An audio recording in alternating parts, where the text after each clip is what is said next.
बड़ी एक अद्भुत घटना है। श्री कबीरदास जी महाराज के शिष्य थे पद्माकर जी। पद्माकर जी महाराज खूब राम नाम जप करते थे। भक्तमाल जी में कथा आती है।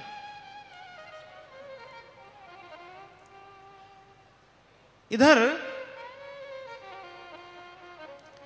पद्मनाभ जी महाराज काशी में रहते थे। एक दिन की बात, राम नाम की महिमा की हम चर्चा कर रहे हैं।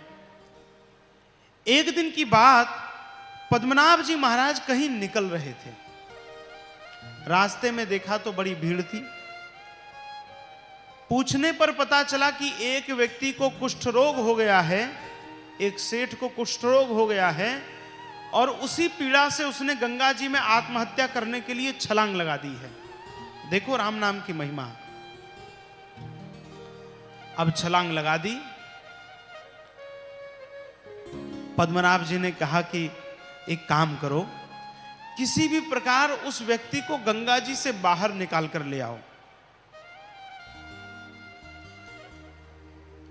महाराज कुछ लोग उतरे और गंगा जी से उस व्यक्ति को निकालकर बाहर लाए और बाहर ले आए।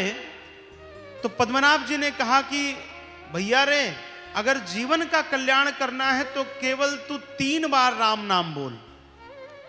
3 बार उनसे राम नाम बुलवाया, राम राम राम।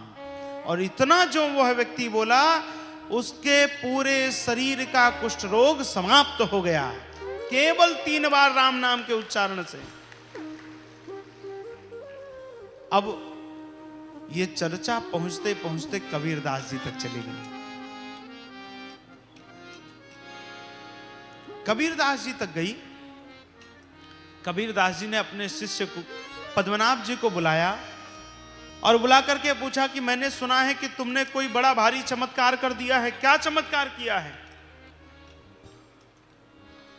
तब पद्मनाभ जी ने कहा कि गुरुदेव, मैंने कोई चमत्कार नहीं किया है।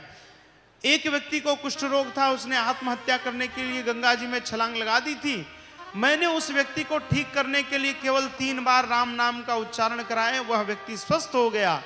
तब कबीरदास जी ने कहा, तुम महामूर्ख हो। अरे इतने सामान्य से रोग के निदान के लिए तुमने राम नाम का आश्रय लिया। राम नाम से ये सामान्य रोग क्या, भव की बाधा भी समाप्त हो जाती है, जीवन के रोग समाप्त हो जाते हैं। हा? इतनी महिमा है। श्री दादू जी महाराज दादू वाणी में कहते हैं, सेवक सूरा राम का सोई कहेगा राम, दादू सूर सन्मुख रहे नहीं कायर का काम।